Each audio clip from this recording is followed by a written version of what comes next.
It is that time of year where we need to get our little seedlings started. Alright. So sturdy. You wanna help? Yeah. Okay.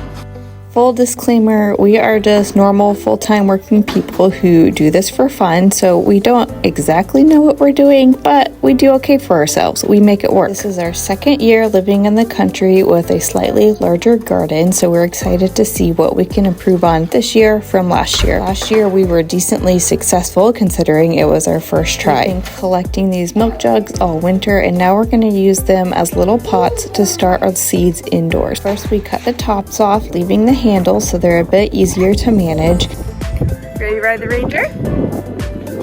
You coming?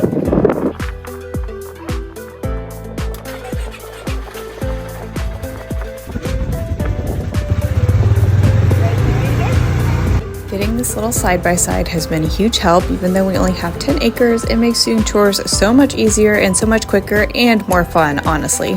Today we are starting some different varieties of peppers and tomatoes. They will live in our garage with a nice little indoor setup until they are ready to transplant outside. We plant more than we think we're going to transplant. That way we can get rid of any of them that look weak, like they won't survive. Most of the time our 2-year-old loves to help, and we love to let him help and be involved and learn all about gardening and being self-sufficient and independent. After they are all cut and washed, my husband went ahead and put some drain holes in the bottom of them. Last year we definitely struggled with balancing watering them too much or not enough while they were indoors in their little seedling stage, so we're going to try to do a little better with that this year. We love growing as much as we can, and then we like to freeze dry and can to preserve and use throughout the year. The temperature was quite warm for early March. It was in the upper 70s, but it was also extremely windy, which kind of made it a little difficult, but not too bad. I just hope these extra warm early temps don't affect our garden too much.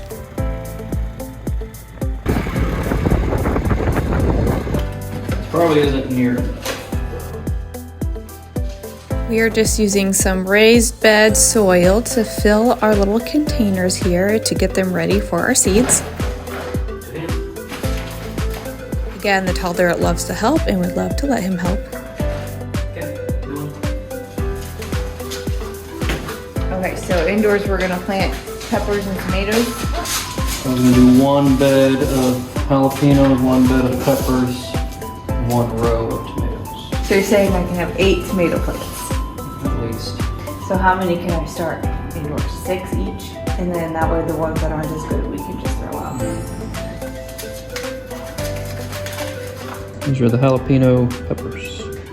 Jalapeno gigantia. Roughly 25 seeds.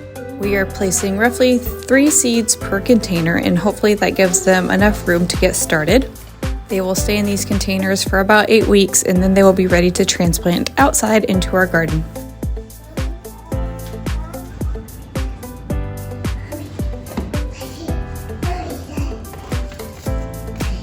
So these are the peppers we're trying this year. We did these last year, they did really well. We got over 100 bell peppers.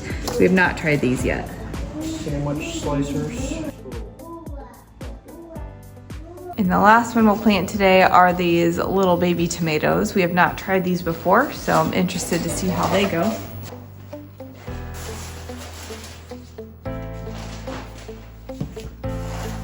Last year we purchased this little light setup, and I think it helped our seedlings do really well last year, so of course we're going to use it again this year. It was a little bit of an investment, but we're going to use it every single year, so in my opinion it's definitely worth it. So here is where they're going to live. Hopefully it's not too cold in here. That's my main concern. We might put a little space heater out here to help out if needed, but we'll just keep them watered and happy, and hopefully in 8 weeks they will be ready to go. Does it look good? Gonna grow some plants?